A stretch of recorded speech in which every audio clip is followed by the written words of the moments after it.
Assalamu alaikum wa rahmatullahi wa barakatuh. Welcome back, students. Hope you all are fine. Open your book at page number 12. Dear students, today we are going to discuss chapter number 2. This is a poem, and the name of our poem is Daffodils. Let's start.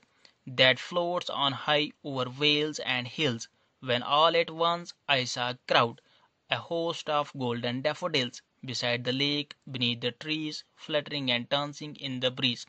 Dear students, in the first stanza, the poet says that what he observed and what he experienced while walking through the valleys and hills.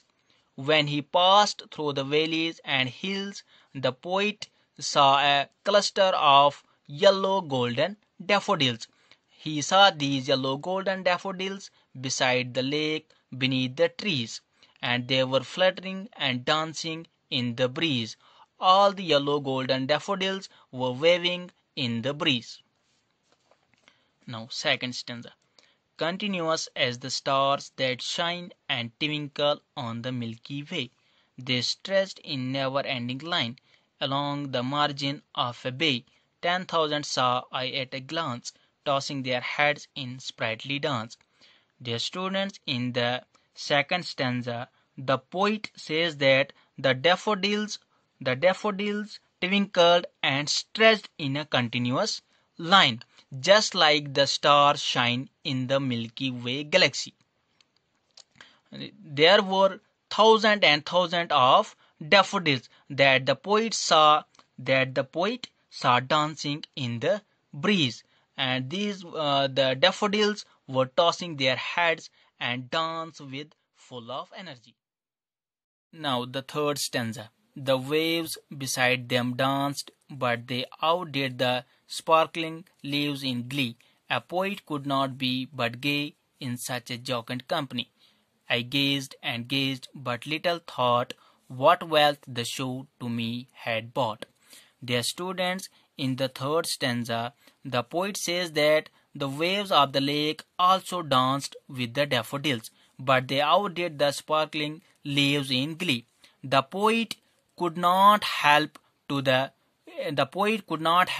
be happy with the joyful company of daffodils, with the joyful company of flowers. And the poet says that he gazed and gazed, but not realize what wealth the scene would brought him. What wealth the scene would brought him. Now the last stanza. For oft when on my couch I lie in vacant or in pensive mood, they flash upon that inward eye, which is the bliss of solitude, and then my heart with pleasure fills and dances with the daffodils. Dear students, in the last stanza, the poet says that for now, whenever he feels vacant or pensive, the memory strikes his inward eye. That is the bliss of solitude. That is the bliss of loneliness. And his heart fills with pleasure. And dance with the daffodils. This poem has been written by William Wordsworth. Dear students, read this poem 3 or 4 times in order to understand it very well. Assalamu alaikum wa rahmatullahi wa barakatuh.